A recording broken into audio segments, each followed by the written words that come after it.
قتلوا في سبيل الله أموات بل أحياء عند ربهم يرزقون.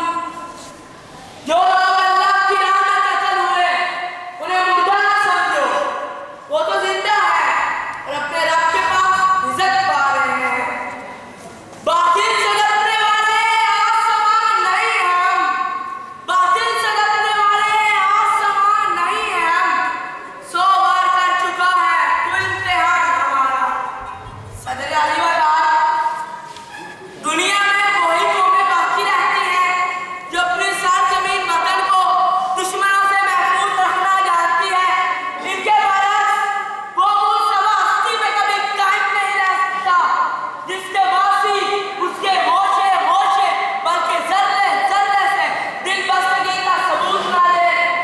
جو لوگ وطن عزیز کے لیے قربانی دینے سے گریز کرتے ہیں اور تاریخ کے اوراق میں حرف غلط کی طرح مٹ جاتے ہیں، اور جو لوگ وطن عزیز کی طرف انگلی اٹھانے والا کے ساتھ جھاڑ کرتے ہیں اور وطن کے آن کو ہمیشہ قائم رکھتے ہیں، ان کا ذکر تحریر و سنہرے حروف سے لکھا گیا ہے.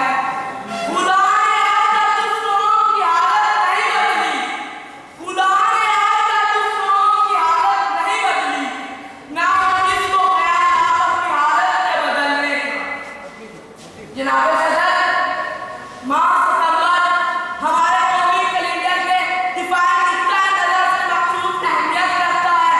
یہ مہینہ ہمیں وہ جنگ کی یاد دلاتا ہے جب ہمیں آزادی کے تلفظ کے لیے سینے سپر ہونا پڑا. 6 ستمبر 1965 کی جنگ میں ہندوستان نے لاہور پر قبضہ کرنے کا منصوبہ بنا رکھا تھا، لیکن پاکستان کے غیور فوج نے اس کا منہ توڑ جواب دیا اور اپنے خون پسینے کا ہدیہ پیش کر کے وطن عزیز کو ایک بڑی آزمائش میں کامیاب کیا. اے وطن تو نے پکارا تو لہو بول اٹھا، اے وطن تو نے پکارا تو لہو بول اٹھا، تیرے بیٹے تیرے جواز چلے آسے. صدر اعظم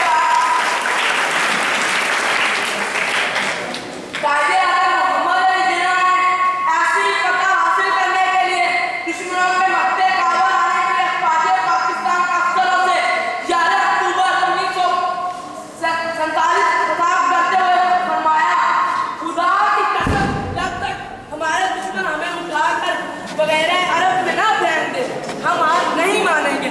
پاکستان کی حفاظت کے لیے میں تنہا لڑوں گا اور اس وقت تک لڑوں گا جب تک میرے جسم میں سکھ اور میرے جسم میں خون کا ایک قطرہ بھی موجود ہے. صدر علی وقار، مجھے آپ سے یہ کہنا ہے کہ کبھی کوئی ایسا وقت آ جائے کہ پاکستان کی حفاظت کے لیے جنگ لڑنی پڑ جائے تو ہم کسی بھی صورت میں ہتھیار نہیں ڈالیں گے اور پہاڑوں میں، میدانوں میں، جنگوں میں، دریاؤں میں جنگ جاری رکھیں گے. علی وقار، قائد اعظم نے یہ خطاب فوج پاکستان کے افسروں سے کیا تھا. اب آج کے دن ہمیں یہ دیکھنا ہے کہ ہمارے بہادر فوجی اس پر عمل پیرا ہے. ستمبر 1965 کی جنگ کو دیکھیں تو بہت سے بہادر فوجی اس فرمان کو پورے اترتے نظر آئیں گے. ان سب کا ذکر کرنا تو ناممکن ہے. اس وقت میں صرف میں ایک فوجی افسر کی بہادری کی مثال دینا چاہتا ہوں. علی وقار، ذرا تصور میں جنگ 1965 کا منظر لائیے اور دیکھیں میجر عزیز بھٹی لاہور میں بھی عربی نہر کے کنارے 600 گز کے فاصلے پر مورچہ سنبھالے ہوئے ہیں. یہ ایک ایسی جگہ ہے کہ اگر ہندوستان کے قبضے میں آ جاتی تو لاہور کے بچنے کی کوئی امید نہ تھی. اس جگہ پر بھارت نے 7 ستمبر 1965 کو 6 مرتبہ حملہ کیا اور ہر دفعہ منہ کی کھا کر واپس ہو جاتا. بلا شبہ آپ نے اپنی جرأت اور استقامت سے قرآن والی کے بہادر مسلمانوں کی یاد تازہ کر دی. ہمارا خون بھی شامل